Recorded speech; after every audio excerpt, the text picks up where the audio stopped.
I think we're live. That's an awful light there.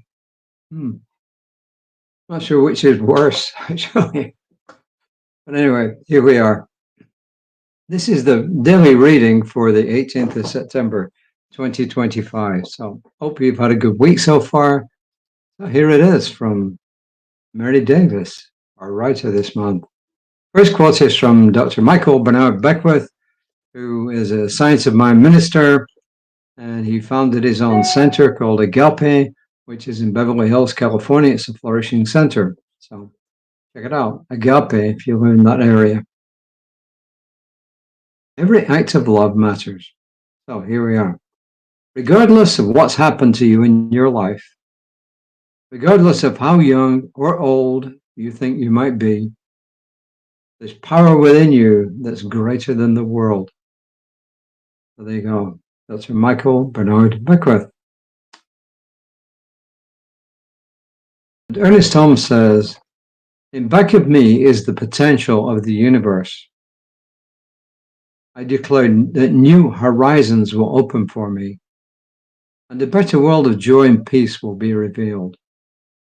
It's Ernest Holmes, as I said, and I certainly am 100% behind that. And this is Mary Davis, who says, "I once heard a story of an 8-year-old boy who opened a lemonade stand and raised thousands to feed those experiencing homelessness. When I researched it, up popped 7 other examples of kids who did the same thing. And that was just on the first page of the search. When we water seeds of compassion at a young age and encourage children to experience the beauty of unconditional love, those seeds will grow and flourish for the rest of their lives." And she goes on to talk about her brother. "My psychiatrist brother John once told me of an older woman who suffered from severe depression. She lived alone and rarely left her house to go anywhere except church. When asked what she did with her time, she mentioned her love of propagating African violets. John encouraged her to share her plants with those in need. When someone from the church died or was sick, perhaps she could bring a plant to their family. She did just that, and within a few years, she became the African Violet Lady. She would quietly bring beautiful plants and handwritten notes to the porches of those in her church community who were suffering. And she lifted many lives with her love. It doesn't have to be lemonade or an African violet. It can be the results of your unique talents. You're never too young or too old to make a difference. Every act of love matters. Dreams at any age can change the world." And that's actually, you know what it does? It takes me back to when I was a kid. Some of you know my mother died. My father died when I was 4 years old. I left my mother a widow, by definition. She became a single parent. But there was an organization in our town when we moved in with my grandparents near the downtown area. There wasn't much around.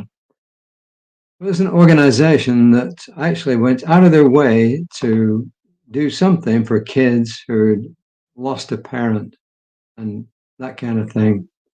And I remember being led to a theater, and along with other kids like me, got this wonderful performance. We got gifts, and I guess they fed us as well. It was a great experience. So I can really relate to this. So the thing is, though, what we do doesn't have to be enormous. It can be small. It can be, as I said before, like my wife smiling at someone in the grocery store and making their life better. It can be talking to people who normally get ignored, such as janitors, people in menial jobs. It can be the people at, for instance, Sam's and Costco giving out food. I mean, a lot of people just go there, they grab something, they eat it, and they're gone.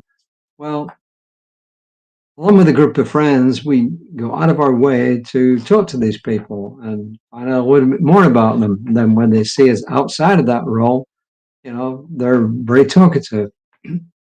But you can see the smile on people's faces when you treat them well. You can also see the smile on somebody's face when you give them a compliment. For instance, oh, wow, that's a really nice tie you're wearing. Oh, I love that necklace. Oh, what great shoes you've got there. Yeah, tell me, where did you get them? Just little things like that can make a huge difference. It can uplift somebody's life. It can uplift their world when you tell them. So you don't have to do something like go out of the way to really, make these lemonade stands or propagate African violets, as Mary Davis says. No, you can do something as simple as what I'm talking about. So your job and my job today, well, maybe in the next 24 hours. How about that? Because I don't know if I'm going to get anywhere today. Is to actually add a little bit of love in some way, shape, or form to somebody's life. And if you're not getting out in the next 24 hours, then send a text, send an email, just or go on WhatsApp or wherever you use your medium to communicate with people, and just lift somebody's life a little bit. When was the last time you met them? What did they do that really stood out to you? That kind of thing. So, hey, that's it. The affirmation, of course, is speaking about us in a spiritual sense. I am an ageless, timeless being of love. I am an ageless, timeless being of love. I'm never too old nor too young to shine the light of my love in the world. I am never too old or too young to shine the light of my love in the world. And let's finish with this. The light of God surrounds us. The love of God enfolds us. The power of God protects us. The presence of God watches over us. Everywhere we are, God is, and always will. So until next time, namaste.